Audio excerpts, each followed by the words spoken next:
നമസ്കാരം, കൊട്ടാരക്കര മീഡിയയിലേക്ക് സ്വാഗതം. അനന്തപുരിയെ ഭക്തിസാന്ദ്രമാക്കിക്കൊണ്ട് ഈ വർഷത്തെ ആറ്റുകാൽ പൊങ്കാലയ്ക്ക് സമാപനമായിരിക്കുകയാണ്. ആറ്റുകാൽ ക്ഷേത്രത്തിൽ പൊങ്കാല നിവേദിച്ചതിന് പിന്നാലെ നഗരത്തിൽ വഴിനീളെ ഒരുക്കിയ പൊങ്കാലക്കലങ്ങളിലും പുണ്യാഹം തളിച്ചു. അങ്ങനെ നിറഞ്ഞ മനസ്സുമായി ഭക്തലക്ഷങ്ങൾ അമ്മയുടെ മണ്ണിൽ നിന്നും മടങ്ങുകയാണ്. നാളെ രാത്രി 1 മണിക്ക് നടക്കുന്ന കുരുതി സമർപ്പണത്തോടെയാണ് പൊങ്കാല ഉത്സവത്തിന്റെ പരിപൂർണ സമാപനം. കഴിഞ്ഞ വർഷങ്ങളിലേതിനേക്കാൾ വലിയ തിരക്കാണ് ഇത്തവണ തലസ്ഥാന നഗരിയിൽ പൊങ്കാല സമർപ്പണത്തിന് ദൃശ്യമായത്. കേരളത്തിന്റെ പല കോണുകളിൽ നിന്നായി ലക്ഷക്കണക്കിന് സ്ത്രീജനങ്ങൾ ആറ്റുകാലമ്മയ്ക്ക് പൊങ്കാലയർപ്പിക്കുന്നതിനായി അനന്തപുരിയിലേക്ക് എത്തിയിരുന്നു.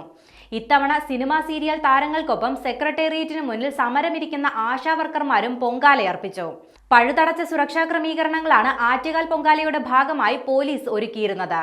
കടുത്ത വേനലായതുകൊണ്ട് തന്നെ ഇത്തവണ ശുചീകരണ പ്രവർത്തനങ്ങൾ വൈകുന്നേരം 3 മണി മുതലാണ് ആരംഭിച്ചത്. ശുചീകരണ പ്രവർത്തനം മികച്ച രീതിയിൽ പൂർത്തിയാക്കുന്നതിനായി നഗരസഭാ ശുചീകരണ തൊഴിലാളികൾ ഉൾപ്പെടെ ആകെ 3204 തൊഴിലാളികളെയാണ് നിയോഗിച്ചിട്ടുള്ളത്. പൊങ്കാലയ്ക്ക് ശേഷം ബാക്കിയാകുന്ന ചുടുകട്ടകൾ ലൈഫ് പദ്ധതിയിൽ ഉൾപ്പെട്ട അർഹതപ്പെട്ട ഗുണഭോക്താക്കൾക്ക് എത്തിച്ചു നൽകുന്നതിന് നഗരസഭ തീരുമാനിച്ചിട്ടുണ്ട്.